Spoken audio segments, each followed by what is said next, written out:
So I'm Philip Shepard with Ilan Stephani, our second conversation. And as we've mentioned, we're hoping to do a series of these because it's just so much fun. And I wanted to begin this, with Ilan's permission, by posing a question. With all the challenges we face and the problems that beset us, do you feel at the core of our humanity, of our way of being in the world, do you feel that there is a single issue you could point to that is driving? I mean, I don't even know where to begin, but from the climate change crisis to the species extinction to the acidification of the oceans to our societal angst that seems to be growing. I'll hand it over to you because I'd really love to hear how that feels to you, what comes up for you. Yes. Simple answer. All right. Next question. Okay. Now it's my job to hinder myself from exploding. That's not fair.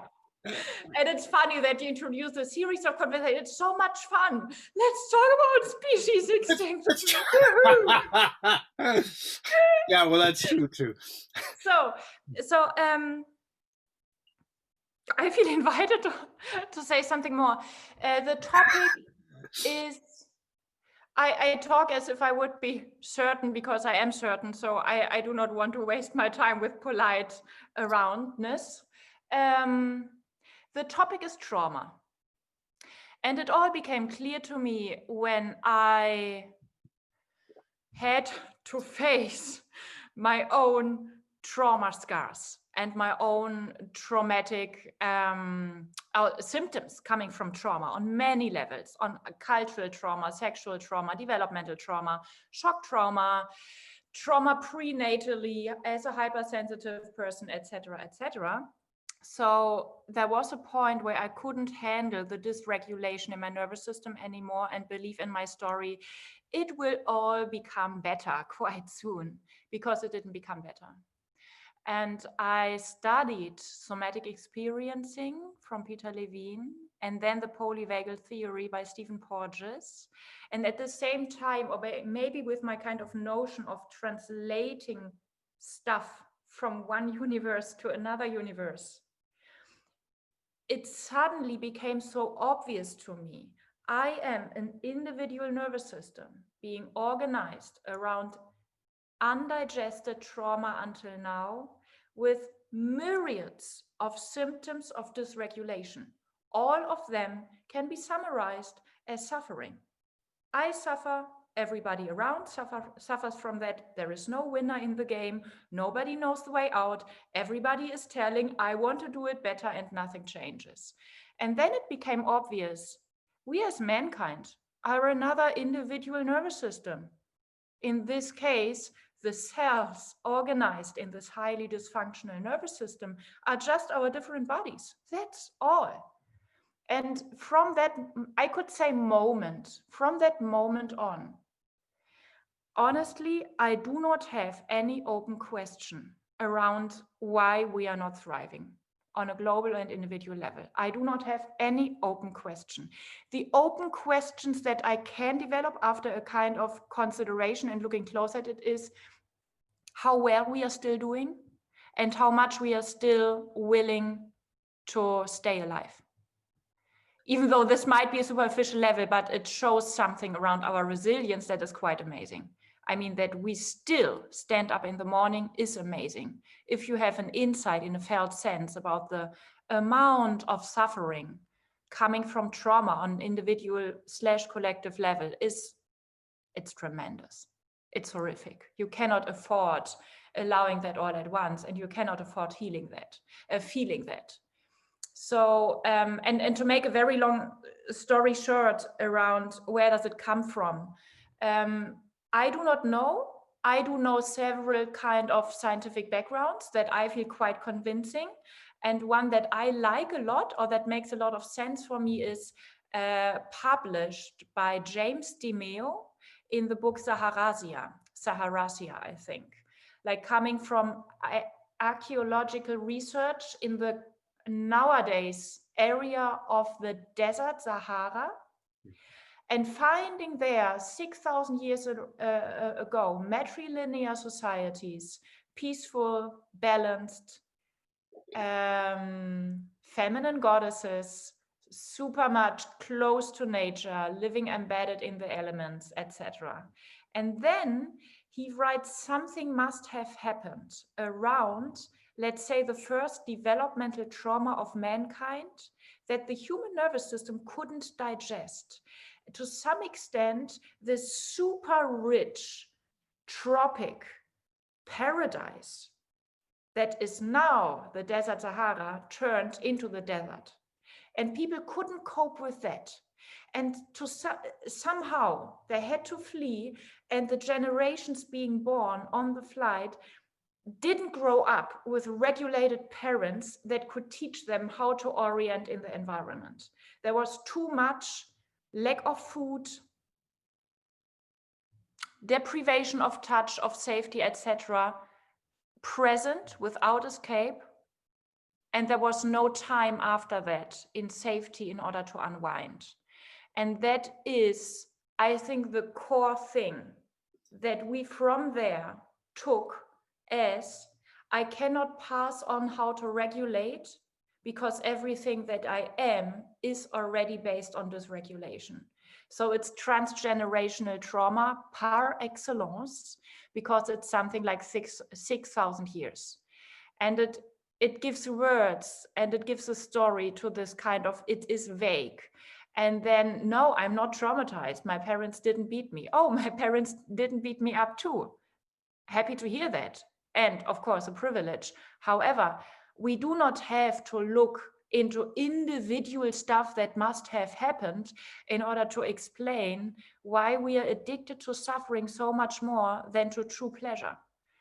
And the problem, why am I talking about trauma being the thing? Whatever you want to change, you want to change it. You came into the position of wanting to change it because something is not matching your essence. It's not matching your regulated instincts.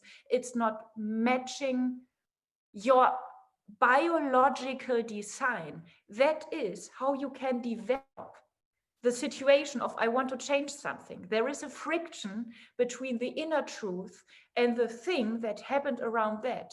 So whatever you want to change, look at your nervous systems in terms of trauma and what a nervous system needs in order to unwind from trauma.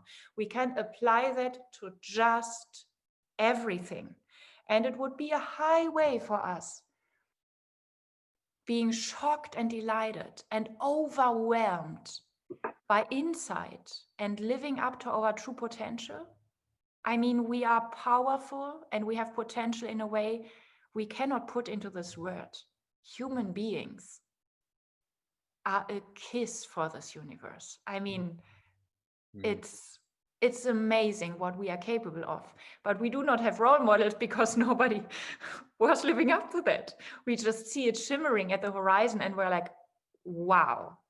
And we project that into privileged spiritual scenes, but that's not the thing. It's inside, it's not outside. It's not seventh chakra, it's the first one.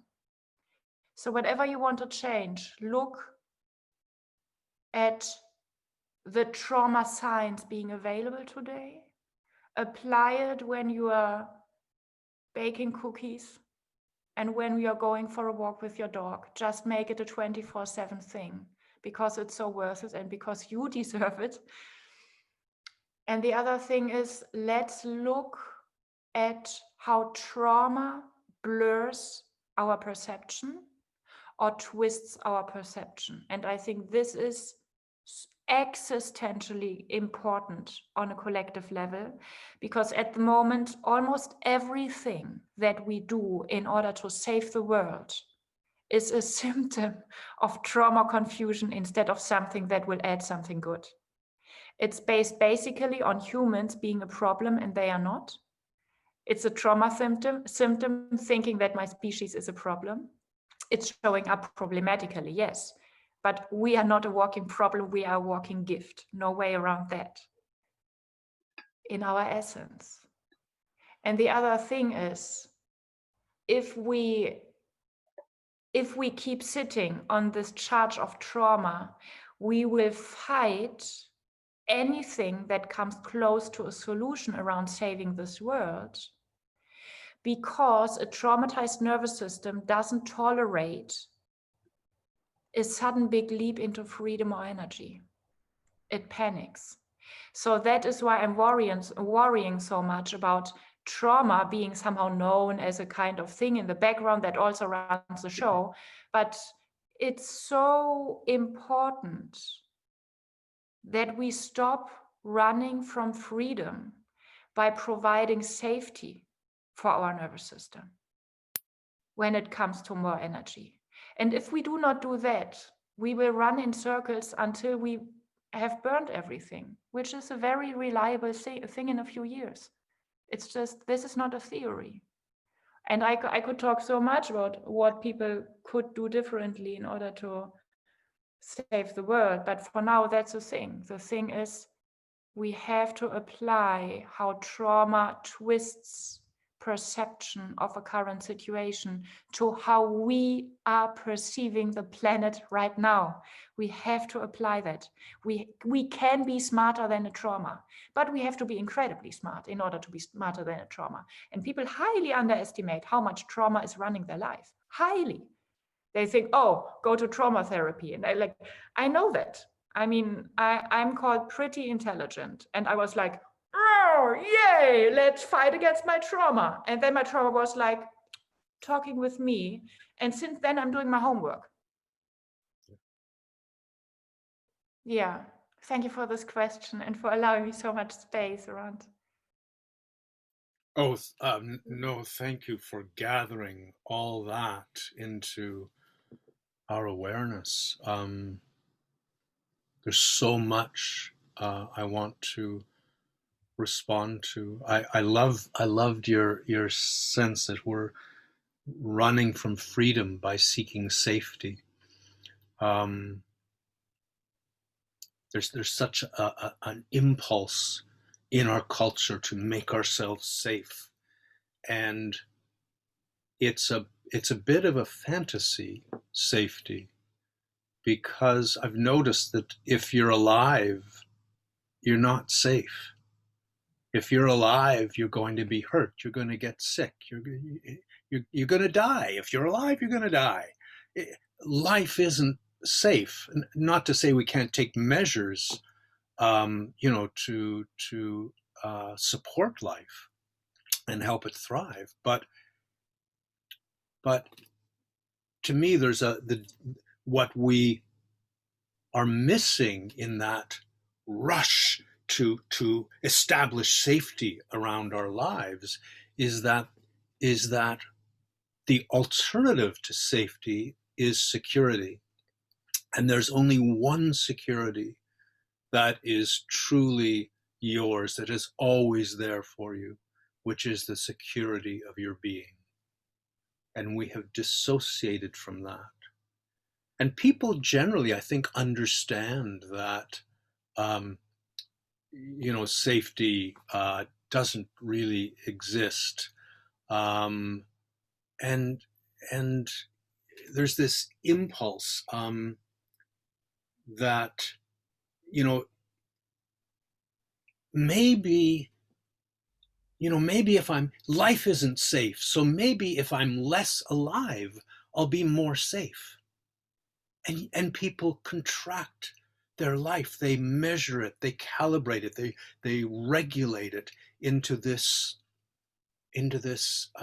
congested, tiny container that is writhing in agony for its constraint. We, each of us, belong to the wide, wide world. And I think like there's this huge conjunction between your response to that question and what my response would be, because I agree that it is trauma. And here's how I see it. I think the essence of trauma as it shows up is a dissociation. And we are taught systematically to dissociate from the body and live in the head. The head should be in charge. So there's the first trauma, and we are obsessed as a culture, as individuals, with organizing everything.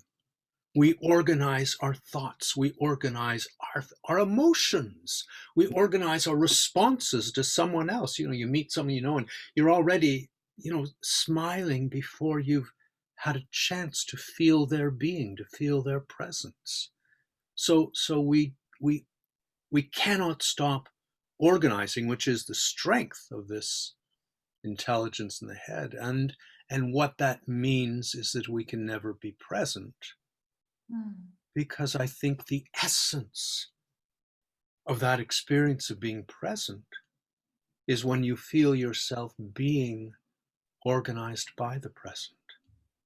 You feel the world permeating your being and informing it and organizing it. And that is the wave your life rides on.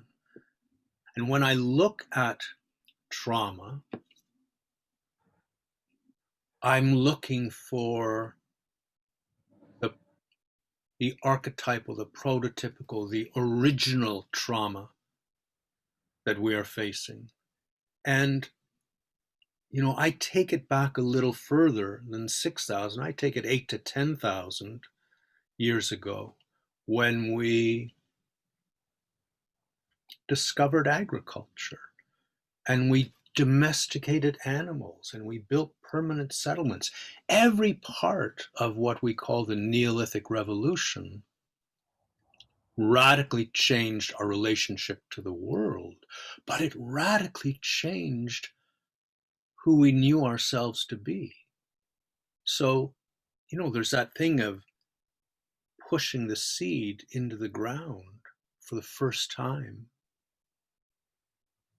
And now you own that seed and that bit of earth. How can you own the mother? How can you say this is mine? But that's what happens. And the the little plant growing up beside it is now a weed. There's no such thing as a weed. Every plant is a gift that is nourishing and being nourished by the rest of the world. But now suddenly we have weeds and suddenly we have vermin because that animal coming along might eat my plant and I have to kill it. And that tree growing up beside my plant has to be cut down because it's putting my plant in shade. And suddenly the whole world is schismed. And we look at nature not as an expression of the abundance and creativity of the goddess, but we suddenly look at nature as material, as raw material. We experienced some technical difficulties, but we are back. And they have tradition. Every conversation of us needs a technical issue. Just everything. Yeah. It wouldn't be the same without that. No, it's like those Persian carpets that intentionally weave a little imperfection into them because only God is perfect. So I was talking about how the Neolithic revolution not only changed our relationship to the world, but changed who we understand ourselves to be. And the way planting a seed changed everything. How suddenly you're building a home and it's a permanent thing. And so you're no longer just gathering branches. You're looking at a tree, this living manifestation of the goddess now as raw materials and thinking, well, that limb would make a perfect ridgepole for my house, and so you cut it off. And our word material etymologically comes from a root that means mother. Mm. So we have debased the mother and turned it into utility, something to be used.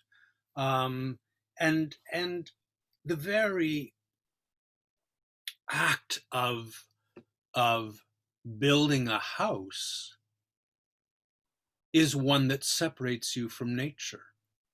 I mean, in English, we refer to nature as the great outdoors. Well, here's the house, here's the door, and outside is nature, and inside isn't nature. I mean, that's what we've done. We've excluded nature from our day-to-day lives, our little sanctuary in the house. And so suddenly, when you're camping, you can't imagine there's a separation because you're interpenetrated by nature at every moment. But here in your house, your windows are closed and it's cold out there and it's warm in here, and you might venture out and then venture back in, but there's a boundary, the door that separates you from nature. And we domesticated animals.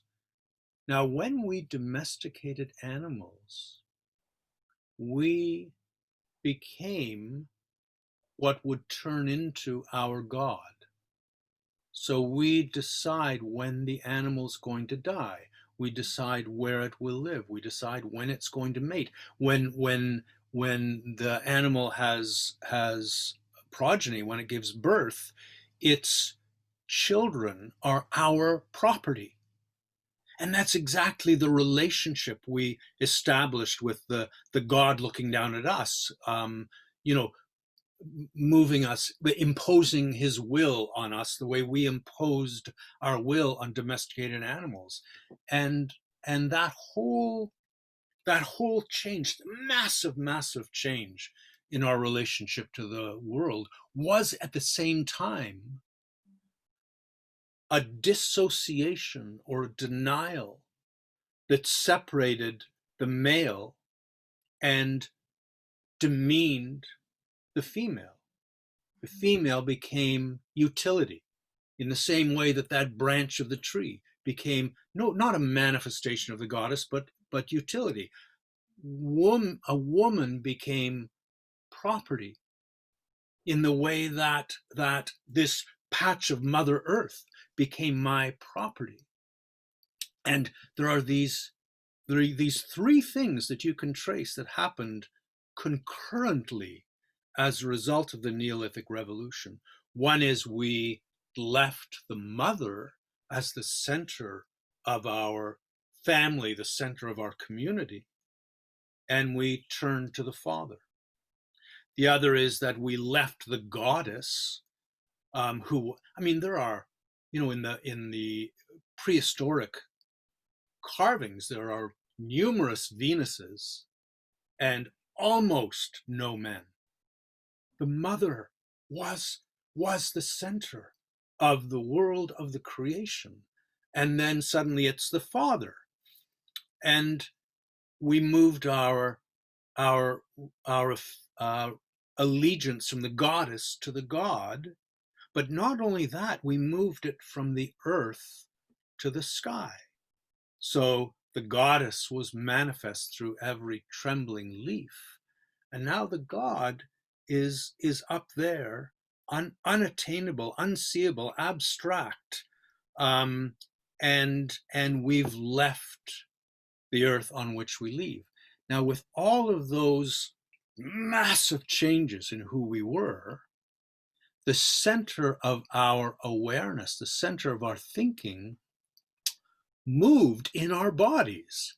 It was in the belly, in the early Neolithic, the Paleolithic, and then it rose up to the heart, where it lived in the time of Homer, and then it moved up to the head, where it lived in the time of Plato, and we've been there ever since. And that whole move from the woman from female, not woman, but from female to male, is a shift that mirrors what we were talking about earlier, from security to safety. We gave our allegiance to control. We gave our allegiance to abstract concepts that could organize the world and hold it still and exploit it to seem to assure our longevity. And when I identify the primary trauma of our culture, it is the trauma between male and female within us, and between male and female in our relationship to the world. And yeah, we've made progress, and there are women CEOs and women prime ministers, but the women who most succeed tend to do so by upholding male values.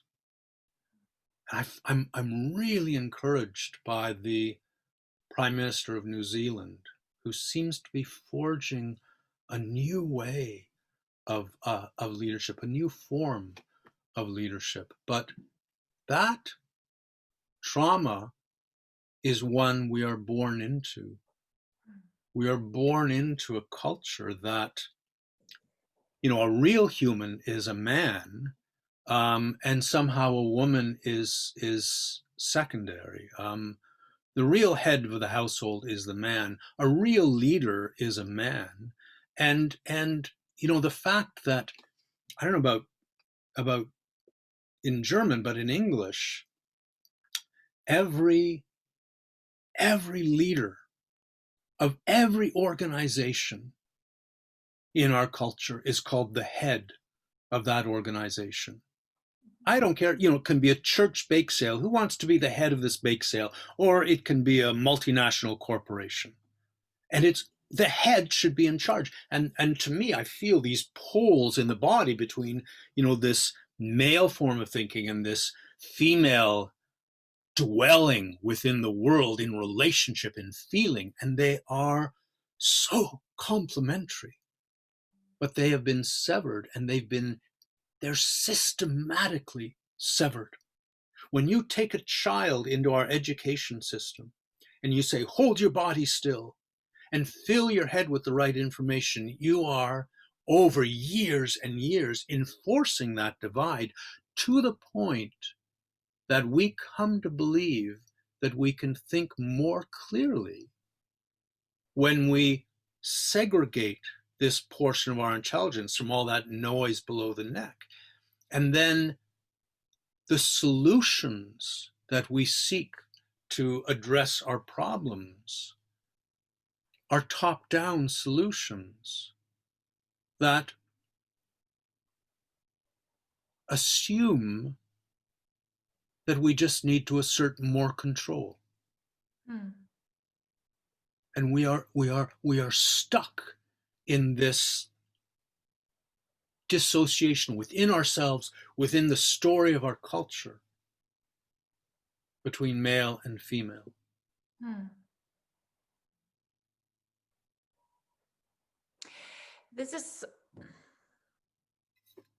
There is such an interesting point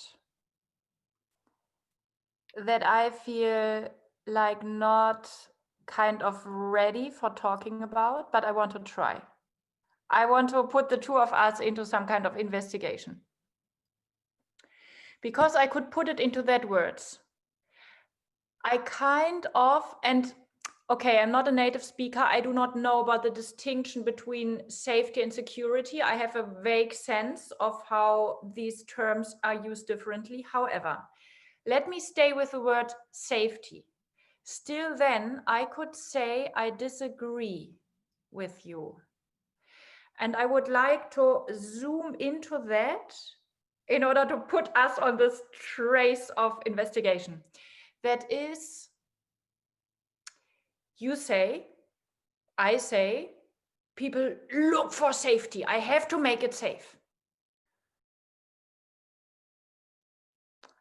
So basically, they want safety. So they experience a lack of safety. The urgency, the obsession with making life safe, more insurances, etc. The others might starve, other continent, please. My house, my money. Even dissociating in order to feel safer, because people desperately need more safety. You say life isn't safe. Like, stop fantasizing about that. And I totally get that. And at the same time, people are looking for safety because safety exists no matter what. They look for it into the wrong direction. However, feed this nervous system with safety. And that is like, it's a temporary kind of disagreement just in order to which path do we go. But I'm super interested in, okay, I will finish that sentence and then jump and then head over. People are looking for safety in this world, Philip, because this world is safe. This world is safe. That you die, that you have pain, that you get hit by the bus, doesn't have anything to do with your innate sense. This world is safe. People are looking for it because they want to restore their inner lucid perception. So they would not have to fix the outer world, but would have to untwist the inner perception of the outer world, which would then lead to changing the outer world as well. So this is such another thing than us saying, everything is love and light. I'm like, no, obviously not everything is love and light. Just look around. Not everything is love and light. That's blah, blah. But if we tap into the innate sense of safety, Philip, we are destroyed by every moment. Every moment of your life beats you up. What is safe about that? And you running into this moment before time, before the world exists, you collapsing, imploding into this moment, into the heart of this moment, makes you be inevitably safe. That is why people are looking for safety. So that is the end of our temporary disagreement, I think. But I want to investigate on that with you, because you said we come with a top-down solution and that doesn't work. It has to come bottom up. Mm-hmm. And maybe, but this top-down is like, let's do something differently. And I think when we say this world isn't safe, we somehow again try to apply a top-down solution. Get that it isn't safe. And that is a weak point in how you tell the story, because people have to jump over their instinct that knows this world is safe. With all the horror, with all the nightmare, with all those crying children at night, this world is safe. And if that is tapped into in the inner world, then the moment, it's like, it's a fragile moment when I listen to you, and it's like, this world isn't safe, because you somehow lose my instincts, because my instincts are obsessed by safety because they are right. And because they are looking for safety in order to unwind from trauma, in order to then show action for the rest of the planet. So that's something that I feel so interested in and so alone with, that whatever people do, I do not see them doing anything wrong. And I do not see it working when we say, do something differently.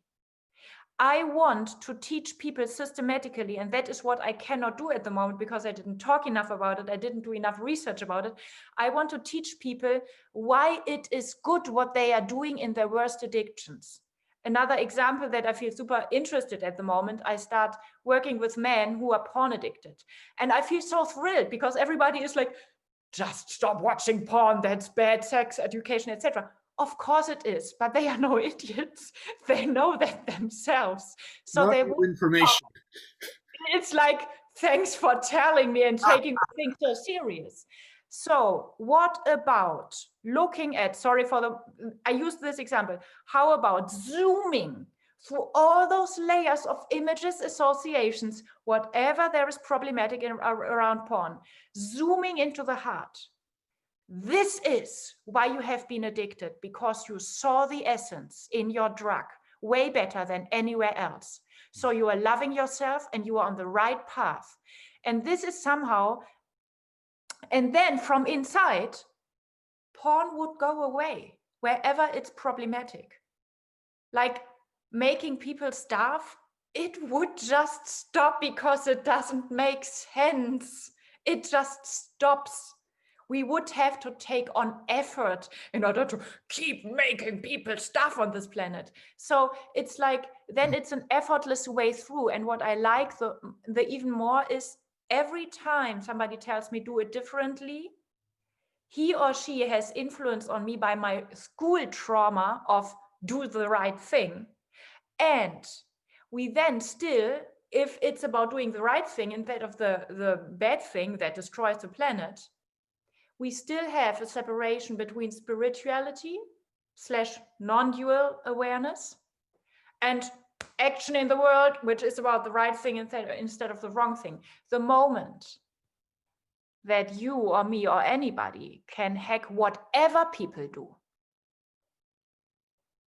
the worst mafia boss, the worst killer, going with everybody, the path of energy, the path of instinct, until in the very core, the killing ends. The unsafety ends, the safety ends, the words end. And then we would have a species that is good without an alternative.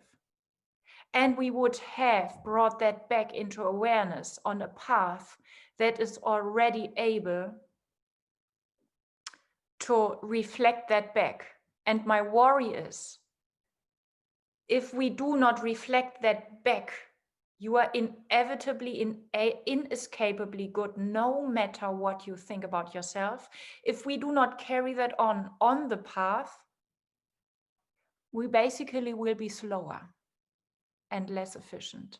Thank you for listening to so many words. I couldn't resist jumping onto that because I'm reflecting so much on that and my terminology is not good. But I think it is essential. And I appreciate like listening to you and all your wisdom and knowledge, and then placing a stone into this bridge with a kind of proposal or suggestion. How about exchanging one stone?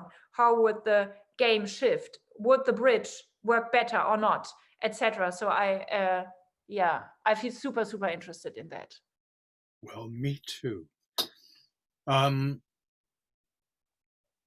As you speak about addiction, I use different language.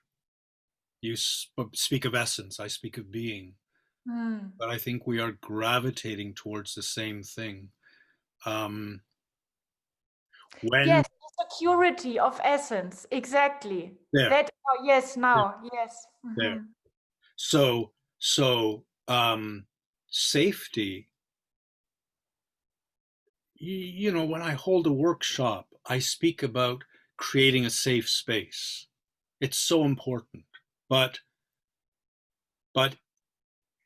so the language is inadequate to the distinctions I'm asking of it. Whether we know it or not, we are held in the embrace of the world at every moment. And we are held as a newborn babe is held by its mother. And there is the security of being, the security of relationship. Safety, as we think of it, is something that keeps the forces of life from being able to reach us. We put up barriers. So people are afraid of life when they come to rely on safety, when they internalize that control is the way to win, they're afraid of a lack of control. Life is chaotic. I mean, that's how it creates every moment. Out of the seeming chaos, the deeper harmony of everything yielding to everything else. So when I speak of the security of being, it's not contingent on, Contingent. it doesn't rely on circumstance. Not at all. It's always there. I mean, the circumstances are deadly. They're horrific. yeah, There is no safety in that way. It's just absolutely not possible. yeah. And still, there is this place of calm, this place of aliveness, this, this sense, here I am. That is always there to come back to. Now, in terms of addiction, I think people, in my experience, have strayed, become desensitized to their being. As soon as you move up into the head, you are dissociating from, I really feel the pelvic bowl as the cradle of my being. And you're leaving that. So how do you come back to your security? So I know in the work I've done, there have been people, I'm thinking of one person in particular who had a reliance on alcohol and had done my work for a year or so and spoke of, there's the bottle of wine, and looking at it, and it was there and I was here and there was no tug.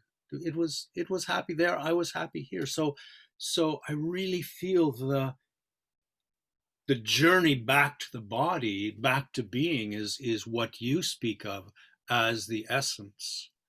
How can you feel your wholeness until you come back to the body? And without landing in your wholeness, how do you feel the impetus of your purpose that is moving you into service, that is engaging you with the world? Which is why I don't argue for a bottom-up solution. Mm-hmm. When we speak of a bottom-up solution, we're sort of speaking of a closed system still. This is me and I can be top down or I can be bottom up. No, it's an inside out solution. It's a dilation into the world and its energies, and feeling how those energies illuminate your being in this moment and tug at you. And the solution is there in nature. Nature understands harmony so deeply. And to feel its harmony is to be guided back into harmony ourselves. Which in itself, when I listen to you, and it's a description that evokes immeasurable beauty, like the dilation inside out and high chaos. Oh my God, where does the solution come from? It's not only to so it's exactly the same thing. It's like boom, and like whoa, no control, just bliss. And that then means we have to be okay. At the moment, like, oh my God, we are running a little bit out of time, but just, I will be fast. I'm super focused, exceptionally focused. At the moment, we are looking into the project of improving our own lives, or saving the world around, if we want to use this terminology, changing the world with, we have to do the right thing. And that's not a realistic frame. The realistic matrix is, there is an overabundance of just options. Know what, baby? All of them are here to work. All of them work. So we have to train our capacity for overabundance of solution. And as long as we are saying like stuck, it's like we are caught in the wrong place. Yeah. This is a twisted trauma-induced misperception. It's not a question what we do in order to save the world. It's like, how did we manage to exclude this overabundance and overgenerosity of options? And the moment that we tap in one place into the security of our own being, because I love implementing your terminology for now, just in order to dive, because it is underneath of words. So we have to destroy the own terminology. We have to shift. We have to play in order to say, words are not here for being right. They are here for juggling. They are here for colors. They are here as another version of kissing back to this existence. And then underneath, it's like, how did we manage to unsee that we are? So yeah, again, my promo clip for us tolerating overabundance of energy, of fun, of being right. I mean, being even good eventually, but let's not trigger in an unnecessary way. Oh, Philip, this would be so much fun. Oh my God, we won't be able to run from the fun. We have to be prepared for that. And the fun, what is most fun, always involves risk. Always. Intensity. Yeah, I mean, without that element of risk, and so we've left. You know, we don't want to risk, and so we control instead. And there is, I mean, just to say it, in our culture, we mistake harmony for control. We think they're the same thing, and they are opposites. You know, control is a top-down implementation of a set of ideas on a system to organize it. And harmony is what happens when every part of an organic whole responds without any resistance to every other part. It has to be set free. Harmony is a child of freedom. Yeah. If you try to possess it, if you try to be in harmony, you did everything wrong. Yeah, and if there's one quality our culture lacks, it is the quality of harmony. And we're trying to create harmony, which is doing everything wrong, because that's control, that's not harmony. But we've, and in the core, it's still run by our innate, like essential remembrance. We are meant to live in harmony. So that's a tragic. The wrong direction ends up being wrong, but it has to be the right direction. Just to work. Because until you follow it, you won't learn what you needed to learn. I mean, these instincts that take us to something, my God, there's a deep lesson waiting for you wherever it takes you. Yeah. It's wonderful because we are all walking students and walking teachers. We are walking lessons, learning our own stuff the most. So beautiful. Yeah. Like we are walking over abundance and love and running around as if everything would be a lack. Oh. I know. And just this moment, just this present dilated moment has more riches than we could ever begin to gather. It's all there. Or to create. Yeah. It's been a joy, Ilan.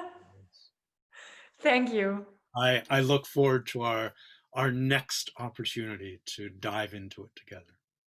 I'm super interested in the questions, the ideas, the journeys it might take.